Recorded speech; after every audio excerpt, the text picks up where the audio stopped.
Je m'appelle Nicolas Loy-Rodas. Je suis le lead de l'équipe robotique et intégration de l'entreprise Ganymede Robotics. Je suis docteur en robotique médicale.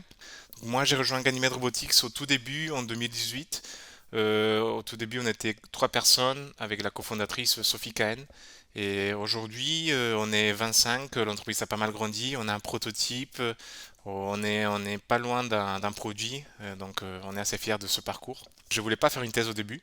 J'étais pas sûr, en tout cas. On a tous cette idée du chercheur un peu fou, de laboratoire, chercheur très fondamental qui fait plein d'équations dans un cahier.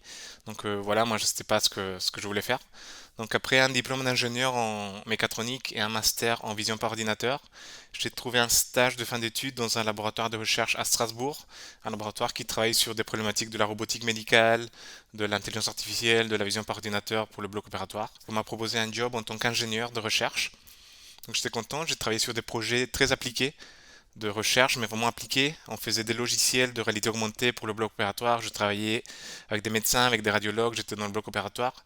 Mais en même temps, c'était quand même de la recherche. On a quand même fait des publications scientifiques, on a fait des brevets, j'étais co-inventeur de brevets.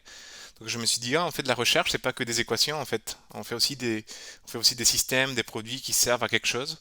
Donc j'ai poursuivi mes travaux que je faisais à Strasbourg au même laboratoire, sauf qu'en tant que doctorant. Et j'ai soutenu ma thèse en 2018. Donc j'étais assez fier aussi avec des publications, des brevets, des choses comme ça. C'était vraiment de la recherche appliquée. Et c'était à ce moment-là que je me suis dit, en fait, l'innovation passe par la recherche. Et les nouveaux produits qu'on voit, moi surtout c'est dans le domaine médical, les nouveaux produits, c'est souvent des produits issus de recherche ou de collaboration entre recherche, euh, chirurgien et aussi académie. J'ai postulé chez General Electric, GE Healthcare. Donc c'est une grosse entreprise dans le domaine médical. C'était un gros choc pour moi parce que je passais d'une ambiance de laboratoire, de recherche, où les choses se passent très vite, il y a beaucoup d'innovation, il y a beaucoup, j'essaye un truc, et si ça marche, je le fais ou pas. Là, je passais d'une grosse entreprise où il y a beaucoup de process, où les choses bougent un peu plus lentement. J'étais dans une équipe de 50 personnes, je connaissais pas tout le monde, je trouvais pas trop ma place, je me trouvais pas utile en fait. Et c'est là que je me suis dit non, c'est pas fait pour moi.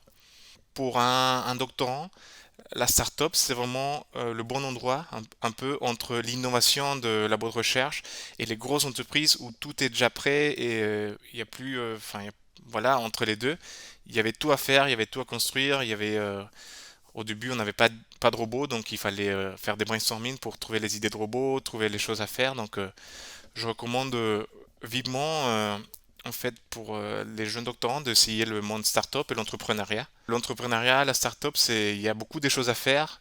Tu touches à tout, tu te sens utile. Aujourd'hui, chez Ganymede Robotics, on embauche des doctorants parce que déjà, moi, je trouve que le projet de thèse, c'est vraiment, quand tu es un thésard, tu es vraiment un chef de projet.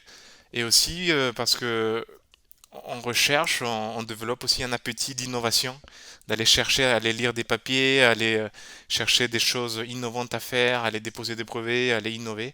Et cette innovation-là, ça crée aussi ce genre de entrepreneurship aussi.